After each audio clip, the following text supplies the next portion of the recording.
4 сарын 12-ны автодыг оруулах чинь. Тэгээд энэ 7 хоног болсон хамгийн чухал 7 хоногийн сүүл рүү болсон хамгийн чухал мэдээнүүдээс ярих юм бол хоёр ерөнхийдөө мэдээ лайк онцлохоор байна. Тэгээд Трамп ерөнхийдөө Ши Жинпинтэй хугацаар яриа, холбогдъё, хэлцээр хийхэд бэлэн байна гэсэн мэдээлэл мессежүүдийг аяг хөгжиж ирсэн. Тэгээд маркет бол тавтахад бол нэлээд тийм найдлага өндөртэй маягаар бол маркет хаагдсан. Тэгээд маркет хаагдсны дараа ямар мэдээлэл гарсан бэ гэхээр удахгүй ерөнхийдөө сайн мэдээлэл гарна гэдэг ийм мэдээлэл бас Трампаас өгч ирсэн. Тэгээд гарч ирсэн сайн мэдээлэл маань юу байсан бэ гэхээр гар утас компьютер болон бусад электрон төхөөрөмжүүд дээр бас хагас дамжуулагчдын дээрх reciprocal tariff-ыг байх болгосон. Тэгэхээр reciprocal tariff маань болохоор baseline tariff гэж яриад байгаа хамгийн бага одоо 10% татвараас арай өндөр хэмжээтэй нэг баахан board гаргаж ирсэн Трампын үзүүлэлт хийсэн нөгөө тариф баггүй. Тэр энэхүү гайдын татварыг болохоор энэ электрон бараануудаас байхгүй болгосноор энэ маань зах зээл дээр ерөнхийдөө нэлээд bullish мэдээ орж ирсэн. Тэгэхээр хятадын Америк руу экспортлдог хамгийн том бүтээгдэхүүн нь ер нь бол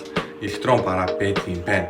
Тэгээ нэг инээдтэй яг энэ сэдвтэй холбоотой нэг сонирхолтой юм байхад Марко Папич гэдэг геополитик судалдаг энэ дээр бас ном бичсэн. Энэ хүний бичсэн номон дээр үнэлээд бас би өмнө хөрөнгө оруулалтын сургалтын дээр бас хичээл зааж ирсэн юм мундаг хөрөнгө оруулагч байдаг. Тэгээд энэ хүний хувьд энэ жил болсон уналтыг Трампаас болсон гэж түүхэнд бичих нь ерөнхийдөө айгүй харамсалтай зүйл болж байна. Ягаад гэвэл энэ уналтыг ерөнхийдөө бол бий болох нөхцлүүд нь бол өмнөх ерөнхийдөө засгийн газар болон бусад ерөнхийдөө бол албатай бодлогоодаас болж исэн гэдэг ийм бас утгатай бичсэн байсан. Тэгэхээр юу вэ гэхээр хэвлэл мэдээлэл маань яг мэдээллийг бас нэг талаар аяг хүмүүшигдэг. Юу вэ гэхээр DeepSeek-тэй холбоотой энэ correction маань анх бол орж ирж ирсэн. Гэтэл бүх уналтын удаагийн бүхэл асуудлууд ерөөсөө 100% Трампын тарифтай холбоотой юм шиг ерөнхийдөө бол медиа орол ярьсан. Тэгэхээр медиад бол 100% итгэж болохгүй.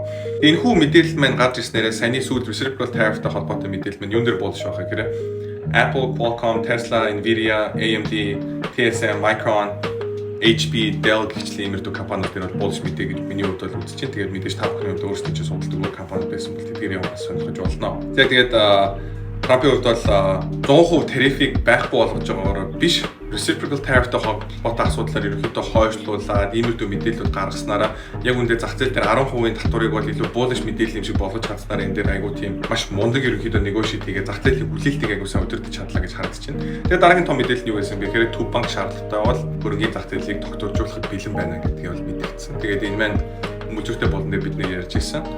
Зах зээл үргэлжил өсөлтөө өргөжлүүлэхийн тулд хоёр газраас мэдээлэл хүлээж байгаа. Тэр нь юу гэхээр засгийн газраас илүү эерэг мэдээлэл тэгээд төв банкнаас зах зээлийг дэмжинэ гэдэг мэдээлэл хоёрыг хүлээж байна гэж ирсэн. Хоёулаа орж ирсэн. Тэгээд эндээс бол миний бодлоор зах зээл өсөлтөө өргөжлүүлнэ. Дахиад all time high хүртэл хийх боломжтой гэж бүрэн итгэж байна. Тэгээд thank you guys.